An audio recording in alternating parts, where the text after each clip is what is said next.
இப்போது புதிய அறிமுகம் ஆச்சி ஹோட்டல் சாம்பார் 50 கிராம் ரூபாய் 20 மட்டுமே. நாமக்கல் மாவட்டத்தில் 2 கிராம நிர்வாக அலுவலர்களை சஸ்பெண்ட் செய்த உத்தரவை திரும்பப் பெற கோரி வருவாய் கோட்டாட்சியர் அலுவலகத்தில் சுமார் 200 கிராம நிர்வாக அலுவலர்கள் காத்திருப்பு போராட்டம் நடத்தி வருகின்றனர். இதுகுறித்த விவரங்களோடு இணைகிறார் செய்தியாளர் சதீஷ்குமார். வணக்கம் சதீஷ், விவரங்கள். வணக்கம்.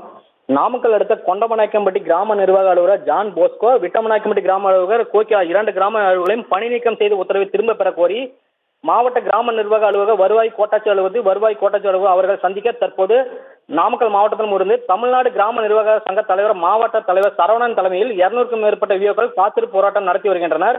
கொண்டப்பநாயக்கம்பட்டி ஊராட்சி உள்ள கரடு புறம்போக்கில் உரிய அனுமதியின்றி கற்களை வெட்டியிருப்பதாக வருவாய்த்துறை அதிகாரிகளுக்கு ரகசிய தகவல் கிடைத்தது. இதைத் தொடர்ந்து கடந்த 19ஆம் தேதி நாமக்கல் வருவாய் கோட்டாட்சி பார்த்தியம் தலைமையிலான வருவாய்த்துறை போலீசாருடன் சம்பவ இடத்திற்கு சென்று ஆய்வு செய்தனர். அப்போது அங்கு கல் உடைக்க கொண்டிருந்த தொழிலாளர்கள், வாகன டிரைவர்கள் அதிகாரிகள் பார்த்தவுடன் அங்கிருந்து தப்பி விட்டனர். இதைத் தொடர்ந்து அந்த கல்குவாரி நிறுத்தப்பட்டிருந்த பாறைகளை உடைக்கும் கிட்டாச்சி இயந்திரம், கம்ப்ரசர், டிராக்டர்கள், லாரிகள், இருசக்கர வாகனங்கள் உட்பட 23 வாகனங்களை வருவாய்த்துறை அதிகாரிகள் பறிமுதல் செய்தனர்.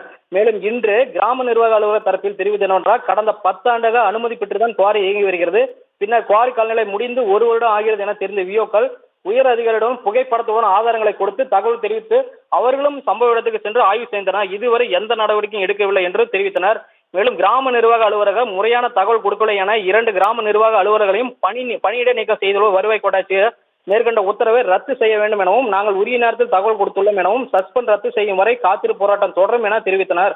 குறிப்பாக கிராம நிர்வாக அலுவலர் ஜான் போஸ்கோ 22/3/2024 அன்று சேந்தமங்கலம் காவல் நிலையத்தில் வழக்கு கொடுத்து முதல் தகவல் அறிக்கை வழக்கு பதியப்பட்டது. தொடர்ந்து 2வது முறையாகவும் இது சம்பந்தமாக 7/5/2024 அன்றும் வழக்கு பதியப்பட்டு முதல். விவரங்களுக்கு நன்றி சதீஷ்குமார். இப்போது புதிய அறிமுகம் ஆச்சி ஹோட்டல் சாம்பார் 50 கிராம் ரூபாய் 20 மட்டுமே.